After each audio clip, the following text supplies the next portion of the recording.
क्या है, सबसे पहले इस जगह पर हम ये कर लेते हैं कि वैल्यू 1, बल्कि वैल्यू 1 नहीं लिखते, बस डायरेक्ट हम काम ही करते हैं। मैंने इस जगह पर लिख दिया 50, क्या लिख दिया, उसके बाद मैंने लिख दिया 60, उसके बाद मैंने लिख दिया 70। कितनी वैल्यूज है? अब जो इसके अंदर डाटा टाइप किया जाएगा वो इसकी वैल्यू कहलाता है। अगर नंबर की शक्ल में वो इसकी क्या कहलाएगा? वैल्यू। Value 1, value 2, value 3। इस जगह पर हमने आंसर लेना है, लेकिन आंसर हम ले रहे हैं इस जगह पर एच के अंदर। ये हमारा आंसर एरिया है, ठीक हो गया। इस जगह पर हमने आंसर। अब क्या करेंगे, इक्वल पहली वैल्यू प्लस दूसरी वैल्यू प्लस, सिर्फ वैल्यू को सिलेक्ट करेंगे, तीसरी वैल्यू एंटर करेंगे, प्लस करेंगे, एंटर, क्योंकि वैल्यू खत्म हो गई। वैल्यूज अगर 2 या 3, मैक्स 3 माइन 2, तब आप ये मेथड इस्तेमाल करेंगे। तब आपने क्या करना है, ये मेथड इस्तेमाल करना है। वरना आपने क्या करना है, 60, 70, 80, 90, 100,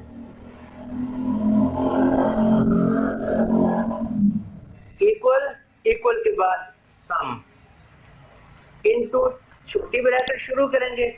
पहली वैल्यू से लेकर आपने आखिरी वैल्यू तक सिलेक्ट करना है। क्या करना होगा, सिलेक्ट करने के बाद ब्रैकेट क्लोज, उसके बाद एंटर करेंगे, उसके बाद इंटर। इससे ये हुआ कि अब हमने सारी वैल्यूज को इंटर नहीं किया, लेकिन हमने पहली वैल्यू का सेल एड्रेस लिखा और आखिरी वैल्यू का सेल एड्रेस लिखा, बाकी को हमने छोड़ दिया। तो बाकियों को छोड़ने के बाद उनका ताल्लुक कैसे कायम हुआ, इस कॉलन की वजह से। किसकी वजह से?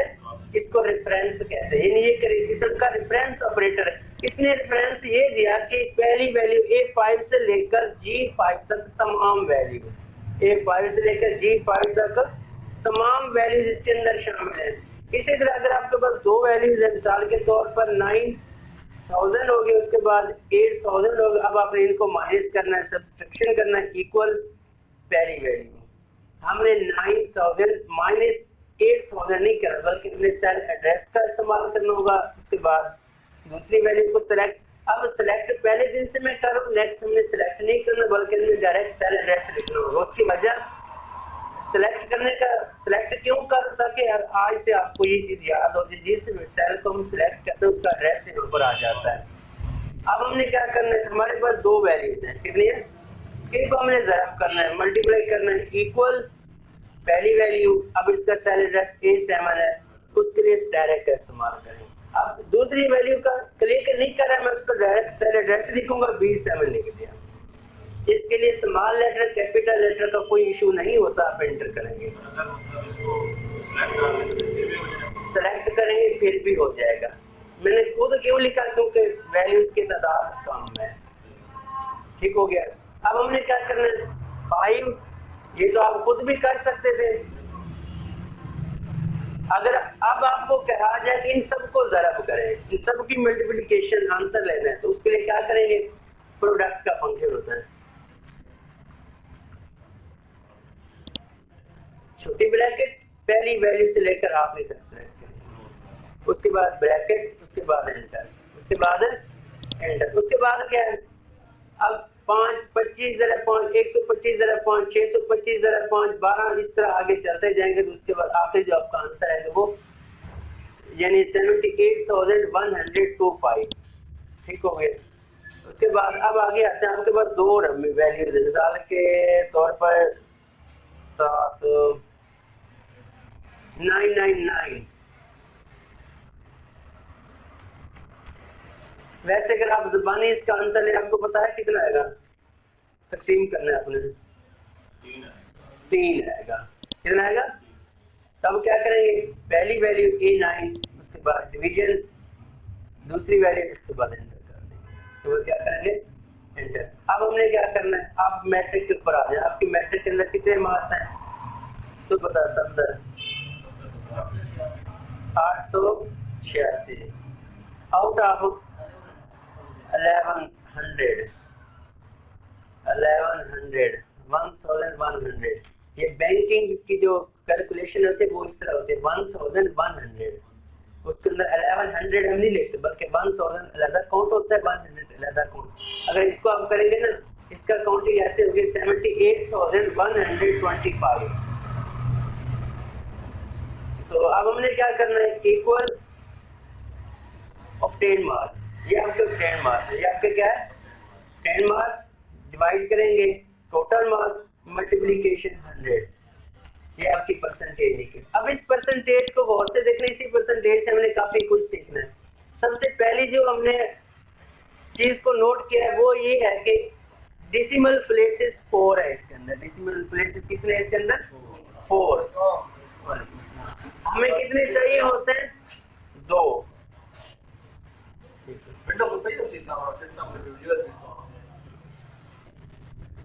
डेसिमल प्लेस हमारे पास कितने 4, हमें कितने चाहिए 2। हम 2 का इस्तेमाल, 2 से ज्यादा का इस्तेमाल नहीं करते। तो अब इनको हमने 2 करना है। क्या करना है, तो उसका पहला तरीका डायरेक्ट आपने होम टैब, ये होम टैब ज़हन में रखना है कि हमने कौन सा टैब यूज किया है, होम टैब, उसके बाद नंबर, ये असल में डाटा टाइप सेक्शन है। जनरल को आपने नंबर कर देना है, जनरल को क्या कर देना है, जस्ट 1 क्लिक आपका डाटा एक्यूरेट हो जाएगा, आपका डाटा एक्यूरेट हो जाएगा। अब ये वैल्यू हम इस्तेमाल करते हैं। अगर दूसरा तरीका इस्तेमाल करें तो फिर क्या करेंगे, आपने कंट्रोल 1 फॉर्मेट सेल्स के अंदर जाना है, या आपने राइट क्लिक किया, राइट क्लिक के बाद फॉर्मेट सेल्स, फॉर्मेट सेल्स के बाद नंबर, फॉर्मेट सेल्स के बाद नंबर, नंबर के बाद इस नंबर को सिलेक्ट किया। इधर आपके सामने जनरल के अंदर डेसिमल प्लेसेस ज्यादा है, आपने नंबर के ऊपर क्लिक किया, डेसिमल प्लेसेस 2 आ गए। उसके बाद होता है वैल्यू, ये भी आपको बता रहा हूँ अकाउंट्स के अंदर ये कामा का इस्तेमाल होता है। इसके ऊपर आप क्लिक कर दें, क्लिक करने के बाद 2 लिखा, 2 के बाद ओके कर देंगे। इस वैल्यू कम है, अगर वही वाला जो कामे वाला है यानी टाइप उसको इसके ऊपर अप्लाई करना चाहते हैं तो फिर वो कैसे करेंगे, सिलेक्ट किया, फॉर्मेट फिल्टर, इसके ऊपर क्लिक कर दें, थोड़ा सा इसको इंक्रीज करेंगे कॉलम की विड्थ। अब 78,125.00 ये करेंसी के अंदर आ चुका है। अब इसके ऊपर अगर आप साइन यूज करते हैं तो उसके लिए क्या करेंगे,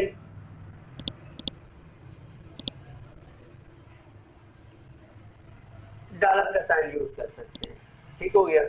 लेकिन अभी हमने डॉलर का इस्तेमाल नहीं करना। इसके 0 को खत्म करना चाहते हैं, उसी right click, format cells, format cells के बाद डेसिमल प्लेसेस को 0 करके ओके कर देंगे।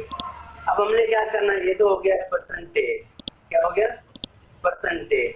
अब परसेंटेज से हमने क्या करना है, ग्रेड लेना है। क्या लेना है, ग्रेड। इस जगह पर आप नोट कर लें बेशक परसेंटेज, परसेंटेज। मैं चाहता हूँ ये डाटा उठाकर इधर रख दूं, control X, control V, control X, control, उसके बाद इन दोनों सेल्स, इन दोनों कॉलम्स को हमें मर्ज कर दें। राइट क्लिक, राइट क्लिक के बाद इधर मर्ज आपको नजर नहीं आ रहा है लेकिन वो मिलेगा आपको फॉर्मेट सेल्स के अंदर। अलाइनमेंट, मर्ज, रैप टेक्स्ट का इस्तेमाल हो गया, श्रिंक टू फिट का इस्तेमाल हो गया। अब आगे मर्ज सेल, उसके बाद हमने इसको कर दिया सेंटर, इसको कर दिया सेंटर, उसके बाद कर देंगे ओके। परसेंटेज, परसेंटेज के बाद क्या करेंगे, नीचे आ गया ग्रेड, इस जगह पर आप लिखेंगे ग्रेड। ग्रेड से पहले हमने लिखना है कंडीशन, कंडीशन के बाद डिवीजन, डिवीजन के बाद ग्रेड, ग्रेड के बाद 3 मार्क्स, ग्रेड के बाद 3 मार्क्स। बस इतना हमारा आज का काम है। इसको सेलेक्ट करें, फॉर्मेट पेंटर, उसके बाद क्लिक कर दीजिए, डबल क्लिक कर दें, बार बार हमें वहां पर नहीं जाना पड़ेगा। पूरी की पूरी आपने अलाइनमेंट लेफ्ट करनी है तो उसके लिए क्या करेंगे, सेलेक्ट, सेलेक्ट के बाद ये लेफ्ट है, text, align text left, bold कर दें, साइज को थोड़ा सा बड़ा कर दें। उसके बाद इन दोनों को आप बॉर्डर लगाना चाहते हैं, बॉर्डर लगा दें। ये आपका आंसर एरिया, थोड़ा सा खूबसूरत बनाना चाहते हैं, खूबसूरत कर ले। ये आपका क्वेश्चन एरिया है,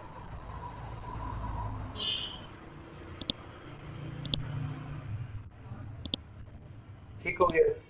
ये आपका हो गया परसेंटेज। अब नीचे आएंगे, अब हमने परसेंटेज के बाद हमने कंडीशन लेनी है, यानी कंडीशन में पास या फेल। कंडीशन में क्या होगा, पास या फिर तो उसके अंदर से हमने इसी सेल एड्रेस को फॉलो करना है, सब के अंदर एक ही सेल एड्रेस फॉलो करना होगा हमें इक्वल।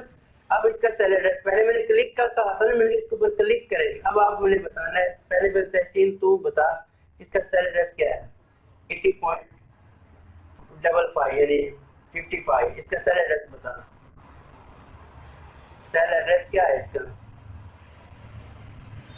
तो बता। तो ये देख, सबसे पहले आपने जाना ऊपर H, फिर 80 को आपने इस तरह रेंज लेनी है 10। आगे नहीं समझ, पहले मैंने क्लिक किया था लेकिन अब क्लिक नहीं करूंगा, अब आपने खुद बताना होगा। तो कंडीशन में क्या है, कंडीशन का मतलब है ये कि ऐसा फार्मूला अप्लाई करेंगे जिसमें यस नो, छोटा बड़ा, सही गलत, इस तरह का यानी हमारे पास लॉजिकल ऑपरेटर यूज होगा। उसके लिए क्या करेंगे, इक्वल, इक्वल के बाद इफ आएगा, इक्वल के बाद इफ ब्रैकेट शुरू करेंगे। सबसे पहले हमने परसेंटेज को लेना है, किसको लेना है, परसेंटेज को। परसेंटेज को लेने के बाद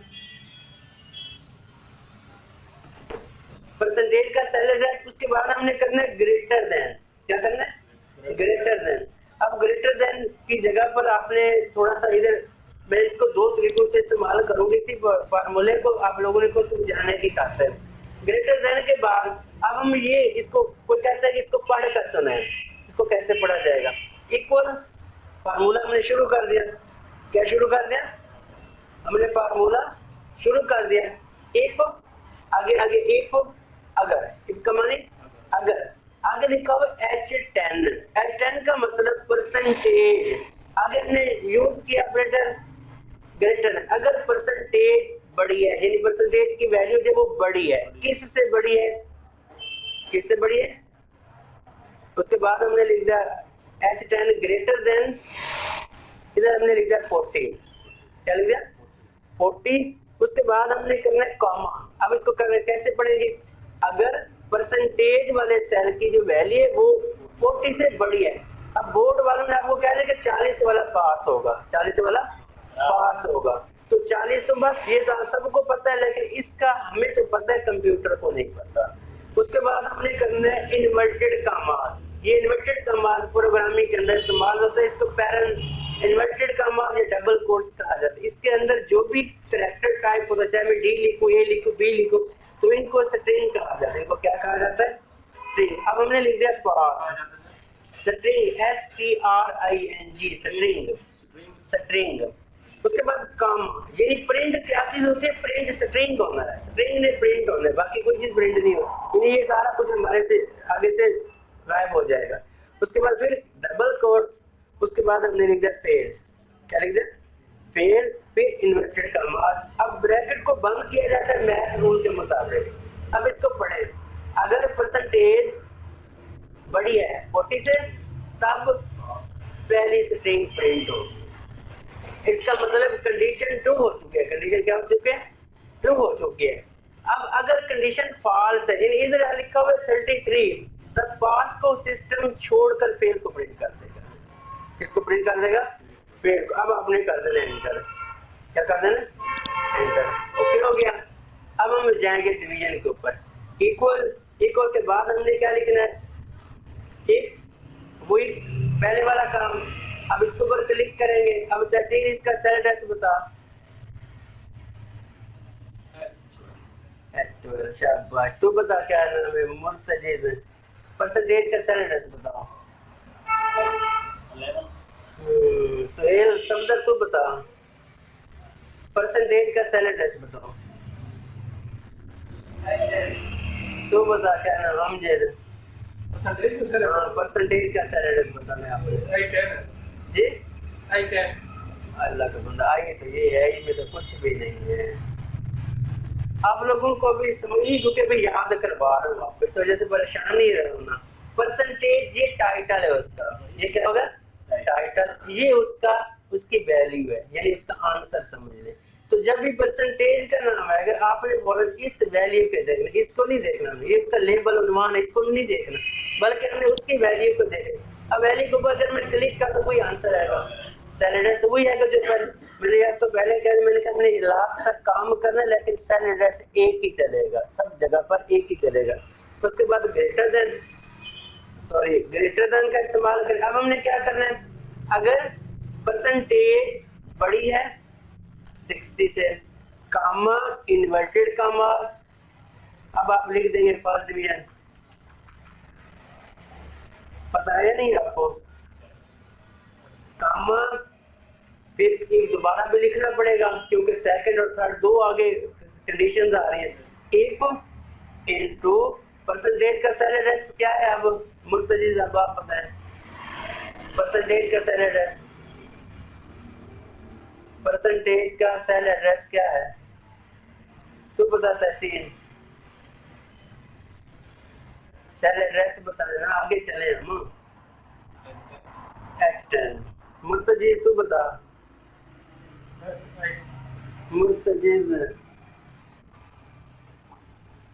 परसेंटेज का सेल एड्रेस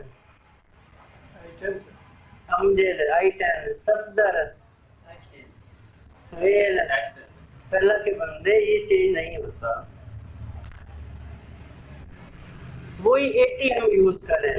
फिर ग्रेटर देन 45, 45 से 60 के दरमियान सेकंड डिवीजन होती है, 60 से ऊपर फर्स्ट डिवीजन, 45 से नीचे थर्ड डिवीजन होती है। कामा इन्वर्टेड कामा सेकंड।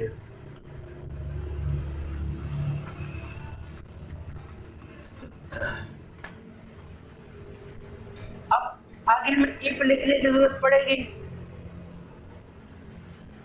नहीं पड़ेगी, बस कामा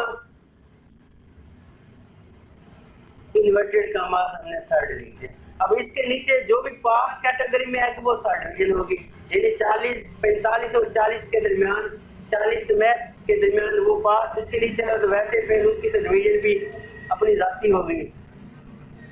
थर्ड डिवीजन ब्रैकेट में, अब कितनी ब्रैकेट्स क्लोज करेंगे ये बता दें मुझे। हम मुझे पहले तो बता कितनी ब्रैकेट्स क्लोज करेंगे, और हमने स्टार्ट कितनी की है? अब क्लोज कितनी करेंगे? मैथ रूल है जितनी ओपन करेंगे उतनी क्लोज होती है, जितनी ओपन उतनी क्लोज होती है, लास्ट में एक नहीं होती, छोटी के अंदर बड़ी तरह सारी क्लोज करनी होती है, उसके बाद हमने एंटर कर देना। अब इसकी क्या बनेगी? फर्स्ट डिवीजन हो गई। अब आप में से कोई अपना मार्क्स बता दे, तेरे कितने मार्क्स आए थे? जी 925, ये जरा से ये सेम आ है। तहसील तेरे अमजद 800। अभी ये चेंज हो रहा है क्योंकि ये पास में आ रहे हैं, ये फर्स्ट डिवीजन में आ रहे हैं। अब हम एक बेचारे के नंबर लिख देते हैं, समझ नहीं है। अब इस चीज को समझें, मार्क्स कितने लिखे हमने? 440 वाले की डिवीजन थर्ड है लेकिन है फेल, फेल होना चाहिए, इसको नहीं होना चाहिए। 40 वाला पास होता है या फेल? पास होता है, ये फेल क्यों हो गया?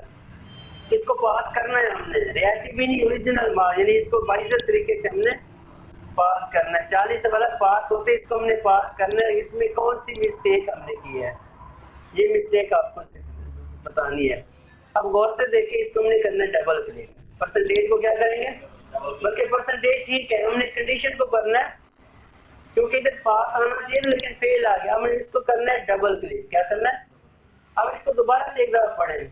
अगर परसेंटेज ग्रेटर देन 40 तब पास, वरना फेल। तो जिसके 40 होंगे वो किस कैटेगरी में जाएगा?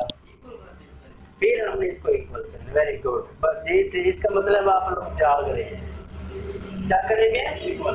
Greater than equal, greater than भी हो सकता है, इक्वल भी हो सकता है। अब एंटर कर, अब ये पास होगा, बाइजर तरीके से पास हो गए। अब आप आए ग्रेड के ऊपर, इधर आप लोगों ने अपनी पूरी तवज्जो इसी जगह बिल्कुल ऐसे करते हैं, बिल्कुल ऐसे सेम टू सेम। अब इक्वल, इक्वल के बाद अब आप लोगों ने सबने बारी बारी काम करना होगा। पहले शुरू करेंगे तहसील से। इफ इक्वल परसेंटेज का सेल एड्रेस बता। आज मैं लिख रहा हूं लेकिन कल आपने सारा काम खुद करना होगा। H10 ग्रेटर देन का माना क्या है? बड़ा, यानी H10 यानी परसेंटेज की वैल्यू बड़ी है। इक्वल या बराबर है किसके 80। ये पुराना फार्मूला यानी हमारे दौर वाला 80 है, आजकल के दौर में चेंज है, वो आपके लिए असाइनमेंट होगी। कामा इन्वर्टेड का मास ए प्लस, अगर 80% मास है तब ग्रेड आपको ए प्लस मिलेगा। क्या मिलेगा?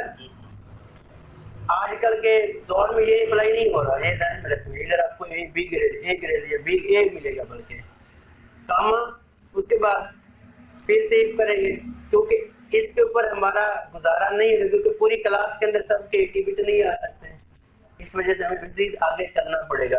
एच तो बता क्या नाम है, मुर्तजीज एच टर्न, अब याद करवाने आपको, ये ध्यान में रखना है।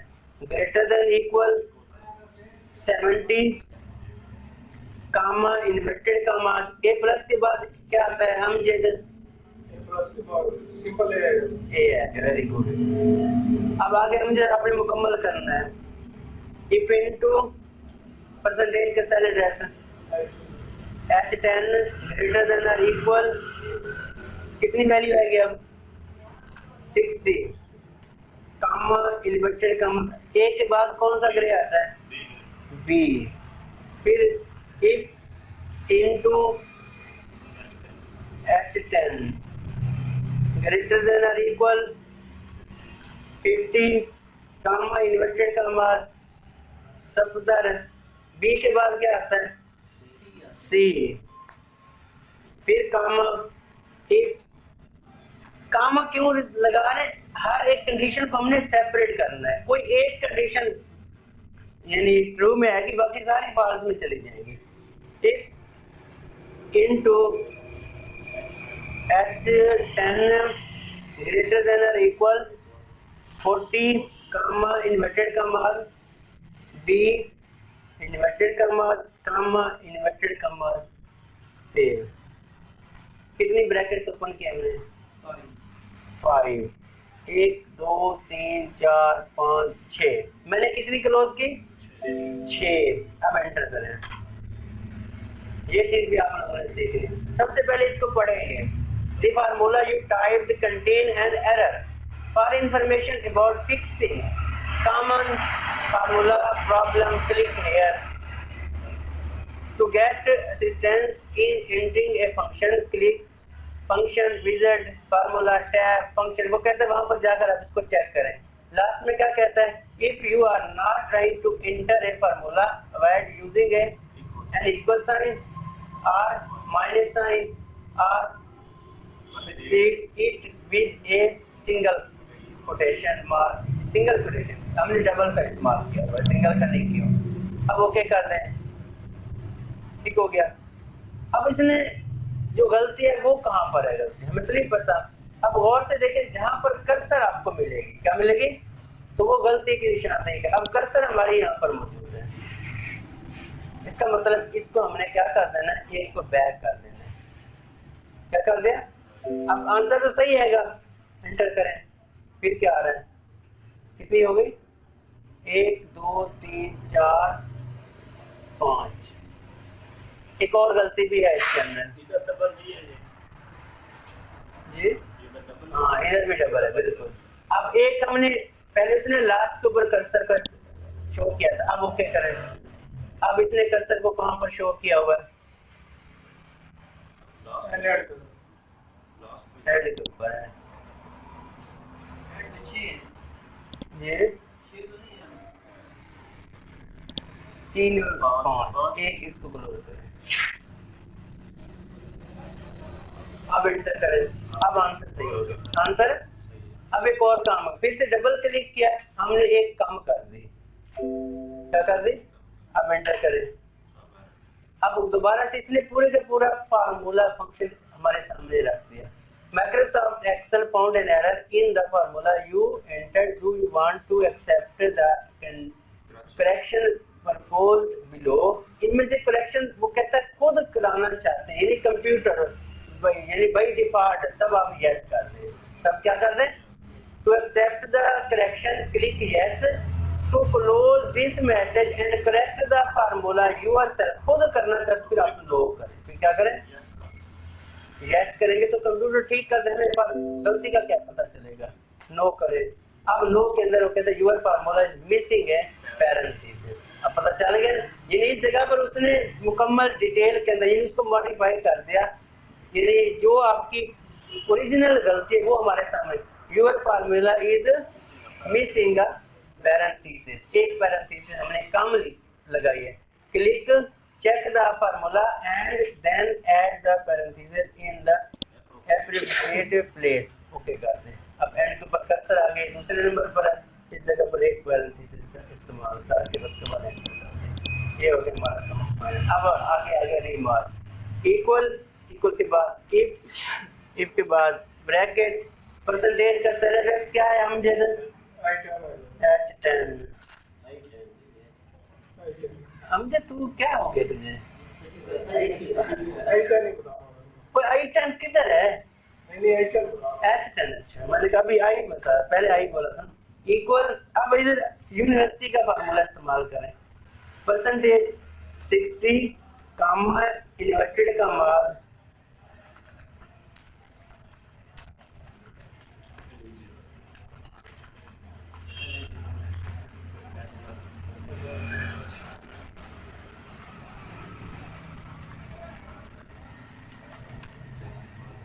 उधर ऐसे होते हैं ना मेरे पेज पे, वहां पर एंटर करते हैं नॉट एलिजिबल। बाकी उनके पास तो टाइम होता है एक एक बच्चे को इस तरह लेके, बस आखिर को एक ही सीरीज लेंगे। अब हमने इसको पास करना है, मार्क्स बढ़ा दे, मैंने इसको कर दे 550, तब भी नॉट एलिजिबल है। आप इसको बढ़ा दें 650, तब भी नॉट एलिजिबल। आप इसको कर दें 750, आप भी एलिजिबल।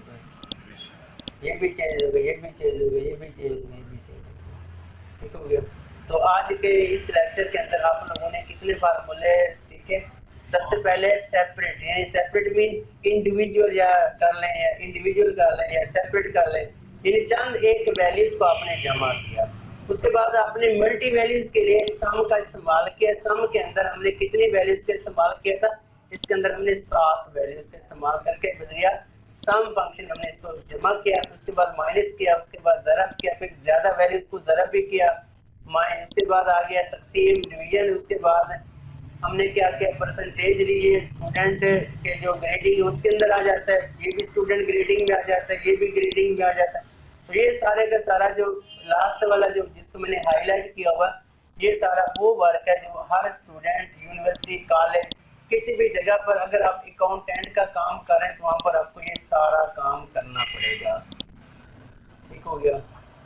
बस इतने तक आप लोगों ने याद करना है। कल का इधर लेक्चर तो नहीं होगा लेकिन सब ने लैब पर आना है और इन सब चीजों को ज़बानी याद करना है। कल मेरी तरफ से कोई टॉपिक नहीं होगा लेकिन आपने काम करना है इंशाल्लाह।